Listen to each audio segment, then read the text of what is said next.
हर हर महादेव दोस्तों। तो कैसे हैं आप? मैं रणधीर मिश्रा फिर आ गया आपके पास एक और नई जानकारी के साथ। जी हाँ दोस्तों, अब तक आपके अपने चैनल शिव शक्ति इंफ्रा पे आप केवल प्रॉपर्टी संबंधित सारी वीडियो देख रहे थे, लेकिन दोस्तों अब हम एक नई श्रृंखला शुरू कर रहे हैं जिसमें केवल प्रॉपर्टी नहीं बल्कि प्रॉपर्टी से संबंधित जितनी भी लीगल जानकारियां होती हैं वो भी हम आपको प्रोवाइड कराएंगे। हमने बुलाया है हमारे बड़े भाई रितेश मिश्रा जी को, जो सेंट्रल बार एसोसिएशन वाराणसी के मेंबर हैं। ये आपको प्रॉपर्टी से संबंधित सारी जानकारी हमारे वीडियो के माध्यम से आप तक पहुंचाएंगे। तो आइए मिलते हैं रितेश मिश्रा जी से। भैया हर हर महादेव। हर हर महादेव। हम चाहेंगे हमारे ऑडियंस को भी आप वो सारी जानकारियां दें जिससे अभी तक आपका छोटा भाई लाभान्वित होता आया है। बिल्कुल रणधीर जी, प्रॉपर्टी से रिलेटेड कोई भी जानकारी रहेगा जी आप मेरे माध्यम से अपने दर्शकों को दे सकते हैं जी। और जैसा कि आप जान भी रहे हैं कि इस समय बनारस जैसे शहर में या किसी भी जगह प्रॉपर्टी लेते समय जी काफ़ी सावधानियां बरतनी पड़ती हैं। इसमें स्टेप बाय स्टेप मैं जो भी आप जानकारी चाहते हैं मैं आपके दर्शकों को दूंगा और उससे वो लोग लाभान्वित होंगे। साथ में उनका किसी प्रकार का ऐसा कोई मैटर ना डिस्प्यूट नहीं होगा जो भविष्य में प्रॉपर्टी लेने के बाद लोगों को झेलना पड़ता है। जी बताएं। तो सर हम लोग चाहेंगे, जो आज हमारा इस श्रृंखला का ये पहला वीडियो है, ठीक है, तो हम चाहेंगे नॉर्मली जब कोई क्लाइंट या कोई भी बायर हमारे पास आए या किसी भी बनारस में नहीं, हम अपने पूरे उत्तर प्रदेश में कहीं भी जाता है और प्लॉटिंग हो रही है, वो जमीन देखता है या मकान देखता है, तो कोई भी कॉलोनाइजर या जो भी एसोसिएट हैं वो सबसे पहले उनको खतौनी देते हैं। ठीक है, तो हमारे जो लोग एक बार जमीन खरीद चुके हैं या जमीन से जुड़े हुए हैं, मान लीजिए, उनको तो खतौनी के बारे में पता होता है, लेकिन ऐसे बहुत से नए बाहर आते हैं जिनको खतौनी क्या होती है, ठीक है, खतौनी उनके लिए किस तरह सहायक होगी जमीन खरीदने में, या खतौनी का वो किस तरह इस्तेमाल करें, इसको समझने में दिक्कत आती है। क्योंकि खतौनी में बहुत सारा डेटा होता है, तो किस डेटा का क्या यूज होता है ये भी प्रॉपर हमें लगता है ये चीज तो 90% लोग नहीं जानते हैं। बहुत सारी चीजें अगर खतौनी में ऐसी होती हैं 90% लोगों को जानकारी, यहाँ तक कि जो लोग हमारे जैसे काम भी करते हैं, प्रॉपर्टी डीलिंग भी करते हैं या कॉलोनाइजिंग भी कर रहे हैं, उनको भी ज्यादातर चीजों के बारे में जानकारी नहीं होती है।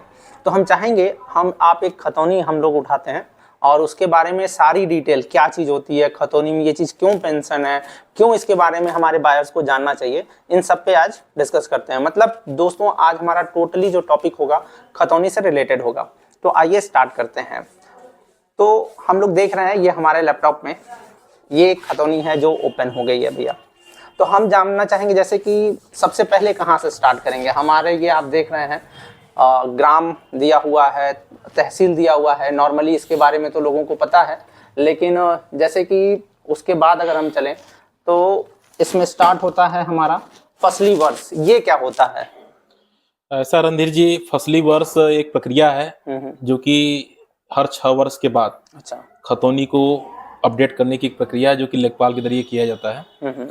सर्वप्रथम आप ये व्यवस्था जाने, एक उत्तर प्रदेश में है जी, जिसका नाम भूलेख है जी। भूलेख के माध्यम से आप किसी भी प्रॉपर्टी की कोई भी खतौनी, उसका खसरा नंबर, गाटा संख्या नंबर, मालिक का नाम, किसान का नाम डाल के भी निकाला जा सकता है जी। लेकिन खतौनी 2 प्रकार की होती है जी खतौनी। पहली खतौनी जो होती है वो अप्रमाणित खतौनी होती है जी।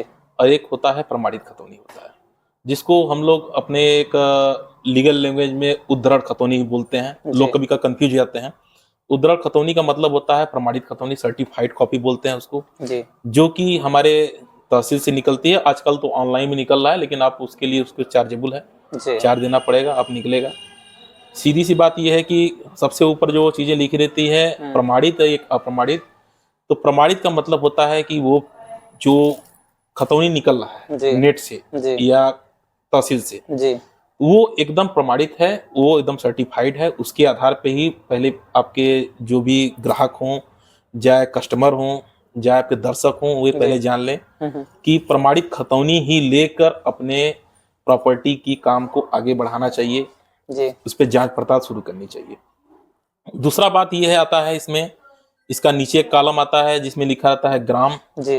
कहीं कहीं इसको एक अलग भाषा में मौजा भी बोलते हैं जी। तो मौजा और ग्राम एक ही चीज होता है जो ये पर्टिकुलर दर्शाता है कि ये खतौनी किस गांव की है जी। किस मौजे की है जी। फिर उसके बाद आता है कि ये किस परगना या तहसील की है जी। ठीक है, तो उस तहसील का नाम डालना पड़ता है। लास्ट में इसमें एक कॉलम और भी आता है जिसमें जनपद लिखा होता है, क्योंकि अगर हम उत्तर प्रदेश में है, उत्तर प्रदेश की बात करते हैं, तो उसमें जनपद में उत्तर प्रदेश में आप आएंगे तो उसमें हम मान लीजिए वाराणसी के नाम लेते हैं, वाराणसी नाम डालना पड़ेगा।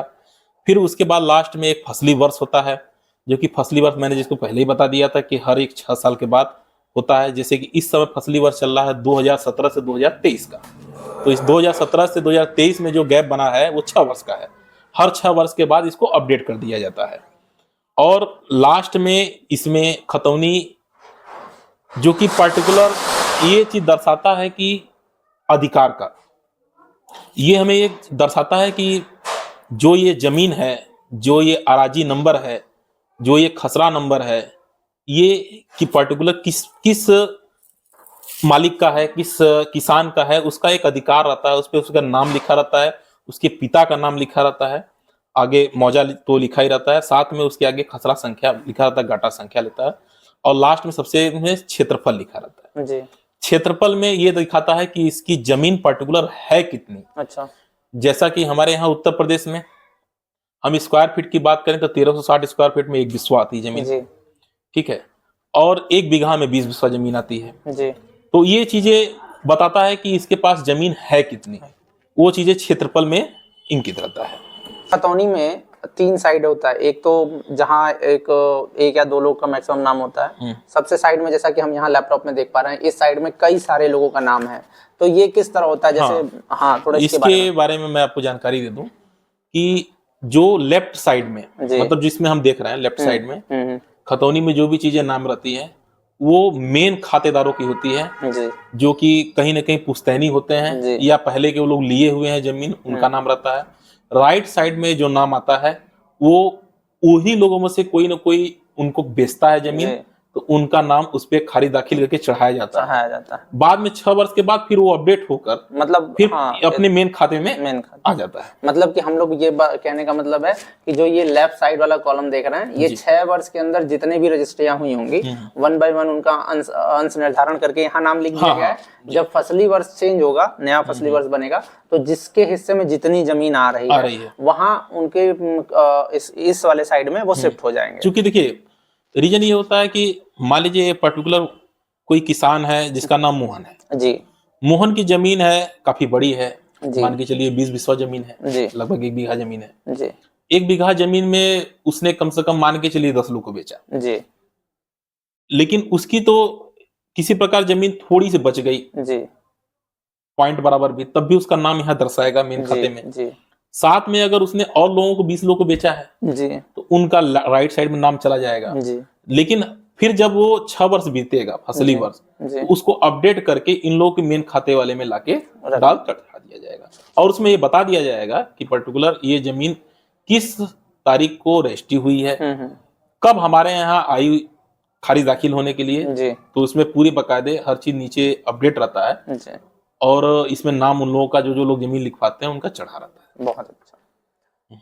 नेक्स्ट जो सबसे बड़ा ये रहता है कि कितने दिन में मान लीजिए रजिस्ट्री होती है जी, तो जैसे सबसे बड़ी चीजें जो पहले हो चुकी हैं, हालांकि मुझे भी पता है कि अब ये चीजें पॉसिबल नहीं है, लेकिन पहले काफी हुआ है कि लोग मान लीजिए आज किसी की रजिस्ट्री हो गई, रजिस्ट्री पे नाम चढ़ने में हमारे खतौनी में 45 दिन 50 दिन लगते हैं, तो ऐसे कैसे हमें पता चलेगा कि इस 45 हम जो खतौनी चेक करा रहे हैं पिछले 45 दिन में आप वही जमीन या ऐसा कुछ हम लोग किसी और के नाम से रजिस्ट्री नहीं कर दिए हैं या बाकी कुछ कर दिए हैं? जी, ये बहुत अच्छा आपने क्वेश्चन उठाया। इसके लिए सबसे बड़ा और अच्छा सरल उपाय 2 प्रकार की प्रक्रिया होती है हमारे यहाँ जी। जैसे मान लीजिए कि किसी ने किसी भी ग्राम का जमीन पसंद किया, अराजी नंबर पसंद है, किसी किसान का जमीन पसंद किया जी, उससे उनकी खतौनी नंबर मांग लीजिए और वो खतौनी नंबर लाकर जी पहले आप प्रमाणित खतौनी करेंट का निकालिए आज के डेट का। अच्छा, आज के डेट में जिसका नाम दिखेगा तो आज से ही हम इसको मुआयना करना शुरू करते हैं। ठीक, तो हम ये देखते हैं कि अगर मान लीजिए कि 2018 में जी किसी ने जमीन लिखवाया है किसी से जी, मतलब ए ने लिखवाया है जमीन बी से जी, अब बी हमें बेच रहा है जमीन, तो बी ने कब लिखवाया है जमीन 2018 में जी, तो वो खतौनी में भी दर्शाएगा कि 2018 में इस महीने में इन्होंने फला से जमीन खरीद के इस पे अपडेट कर दिया है। ठीक, तो हम चाहे तो हम ए की भी चीजों को खोज सकते हैं, लेकिन उसका कोई मतलब नहीं निकलता जी। हम चूंकि बी का नाम यहाँ पे आ चुका है, बी ने इतनी जमीन ए से ली हुई है जी। मान लीजिए ए के पास 20 बिस्सा जमीन है जी। उसने 1 बिस्सा जमीन ले लिया है जी। और 2018 में जमीन लिया है और 1 महीने बाद 1.5 महीने बाद उसने नाम चढ़वा लिया है, जो कि इस समय प्रमाणित खतौनी में दर्शा रहा है। जी।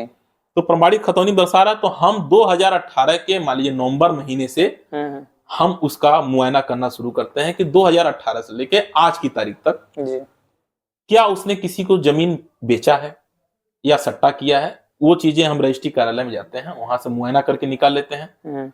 दूसरा चीज की मैंने आपको बताया ही कि एक प्रक्रिया और भी है, उसको ऑनलाइन भी सर्च करके अपना भार मुक्त निकाल सकते हैं आप। अच्छा। हाँ, वो दूसरा प्रक्रिया हो गया, लेकिन एक मैनुअली होता है एक ऑनलाइन होता है, दोनों से आप मतलब अपडेट कर इसके सकते हैं। लिए प्रॉपर आपको किसी वकील को हायर करना पड़ेगा, एडवोकेट हूँ उनसे जानकारी लेनी पड़ेगी, ठीक है, तो उसके थ्रू आप हम इसको जान सकते हैं। मतलब टोटली अगर मान लीजिए सपोज मेरी, चूंकि मैं खुद प्लॉटिंग और बाकी चीजें कर रहा हूँ, तो मान लीजिए सपोज अगर मेरा कोई क्लाइंट है, ठीक है, उसको मान लीजिए मैंने प्लॉट नंबर 1 सजेस्ट किया कि आप ये ले लीजिए, ठीक है, तो इसकी क्या भूमिका हो सकती है। मान लीजिए मैंने प्लॉट नंबर, वो क्लाइंट ये जानना चाहे प्लॉट नंबर 1 जो है मेरा, ऐसा तो नहीं मैं पिछले 2-3 दिन में किसी को रजिस्ट्री कर दिया हूँ, ये कैसे वो चेक कराएगा। मान लीजिए चूंकि ये अगर मैंने रजिस्ट्री किया भी है तो वो खतौनी पे तो एटलीस्ट 45 दिन बाद आएगा, लेकिन हो सकता है कि 3 दिन पहले, या मान लीजिए मैंने 1 हफ्ता पहले किसी को रजिस्ट्री कर दिया और अगेन चूंकि ऐसा होता है चीजें, ठीक है, या पहले हुई, अब तो पॉसिबल नहीं है,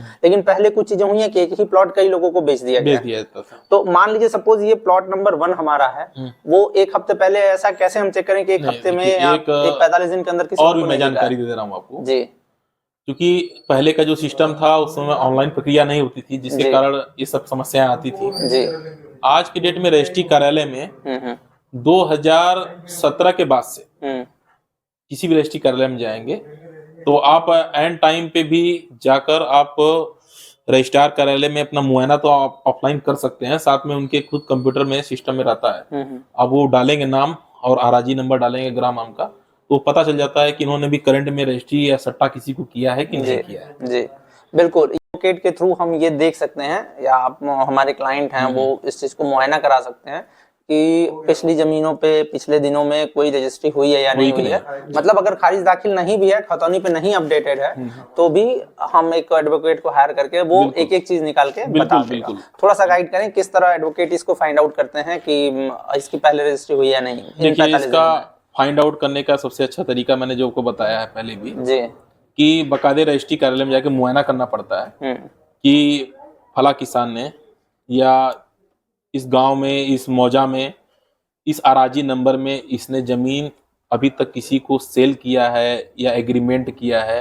वो सब चीजें आप जैसे जैसे हर साल का निकालते जाएंगे, हर माह का निकालते जाएंगे, वो सब चीजें मिलती जाती हैं जी। और अब तो एक इजी प्रक्रिया भी हो गई है कि रजिस्ट्रार कार्यालय के यहाँ जाएंगे आप 2017 में, वो ऑनलाइन भी दिखता है जी। ऑनलाइन भी अपने सिस्टम पे डालेंगे तो फट दे तुरंत निकल जाएगा जी। वो कितने लोग को बेचा है किसान वो भी दिख जाएगा, पूरी लिस्ट निकल जाएगी जी। तो कोई दिक्कत नहीं होता है। और उसमें से फिर अपना उसका शेयर भी निकालना पड़ता है। जो मान लीजिए अगर 2-3 भाई लोग हैं तो उनका भी पता करना पड़ता है कि भाई अगर मान लीजिए 3 भाई हैं तो इतनी जमीन है, 20 बिस्वा जमीन है, 3 भाई को तो सबका 1/3 करना पड़ेगा, निकालना पड़ेगा कि ये 1/3 इसकी इतनी जमीन आ रही है इसके हिस्से में, क्योंकि वो अगर उसके हिस्से में 1/3 जमीन आ रही है तो उससे वो पॉइंट बराबर भी जमीन रजिस्ट्री नहीं कर सकता उसका कोई। तो दोस्तों, जैसा कि हमने देखा, आज हम लोगों ने बात किया खतौनी के बारे में, ऐसे ही 1 बाय 1 आपके पास जितनी भी लीगल चीज़ें हैं प्रॉपर्टी से संबंधित, वो सारी इस वीडियो के माध्यम से, इस चैनल के माध्यम से आप तक पहुंचती रहेंगी। और जो भी प्रॉपर्टी आप कहीं भी इन्वेस्ट करते हैं तो एक बार एक एडवोकेट को हायर करके सारी चीज़ों के बारे में ज़रूर जान लें। और अगर शिव शक्ति इंफ्रा के माध्यम से आप कहीं भी प्रॉपर्टी में इन्वेस्ट करते हैं तो हमारे साथ ऑलरेडी लीगल टीम है जो आपको हर एक जगह गाइड करती चलेगी। आप कोई भी प्रॉपर्टी में इन्वेस्ट करते हैं शिव शक्ति इंफ्रा के माध्यम से, तो ये लीगल जो जानकारी है, जो कंसल्टेंसी है, आपको शिव शक्ति इंफ्रा की तरफ से मेरी वाली है। तो आप देखें, हमारी प्रॉपर्टी को विजिट करें और जो भी हेल्प हमारे थ्रू हो सकती है प्रॉपर्टी में, इंक्लूडिंग जो प्रॉपर्टी संबंधित लीगल चीजें हैं, सभी में शिव शक्ति इंफ्रा आपके साथ है। इसी के साथ मैं रणधीर मिश्रा आप सभी को हर हर महादेव।